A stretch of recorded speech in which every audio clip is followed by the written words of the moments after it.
L'actualité de la santé maintenant avec le docteur Kierzek. Gérald, bonjour. Alors ce matin, vous nous parlez du saignement de nez, une infection qui touche certains en cette période de forte chaleur. D'abord, dites-nous à partir de quand un saignement de nez devient inquiétant?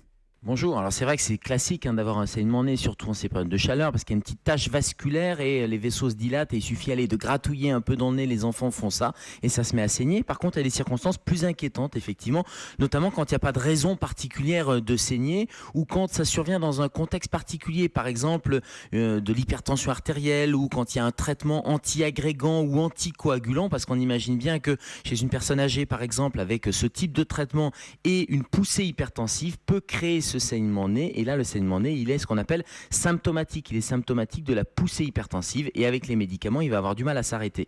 Et puis il y a une autre circonstance qui est un peu plus inquiétante, c'est quand il n'y a pas de raison de saigner du nez parce que vous n'avez pas pris de coup, vous n'avez pas gratté un peu le nez, en revanche vous avez pris un coup sur la tête, un traumatisme crânien, et quand la répercussion c'est un saignement de nez, bien là aussi il ne faut pas hésiter à appeler le 15 parce que ce saignement de nez il ne va pas s'arrêter tout seul et surtout il témoigne d'autre chose. Gérald, comment réagir en cas de saignement? Alors, il faut déjà réagir en arrêtant le saignement. Dans les circonstances inquiétantes, il y a la quantité également. Généralement, c'est juste un peu le mouchoir qui est un peu taché. Donc, il va falloir l'arrêter et l'arrêter manuellement et de manière assez simple. Allez, 3 réflexes. Premièrement, on va moucher. Alors, vous allez me dire, mais c'est un peu bête de moucher. Ben non, parce que ça permet d'évacuer le caillot. Deuxièmement, on va aller s'asseoir parce qu'il faut éviter d'augmenter la pression artérielle. Et troisièmement, on va comprimer. C'est le troisième geste. Et on va comprimer avec les 2 doigts et on va venir fermer les 2 narines. Et on va comprimer pendant 10 minutes, c'est vraiment le temps que les plaquettes viennent boucher le petit trou vasculaire et il faut tenir 10 minutes, montre en main, les 2 narines fermées comme ça. Alors ça fait une voix un peu nasonnée, mais c'est pas très grave, en tout cas c'est efficace. Est-ce qu'il y a des remèdes de grand-mère, comme on dit, qui peuvent empêcher ces saignements?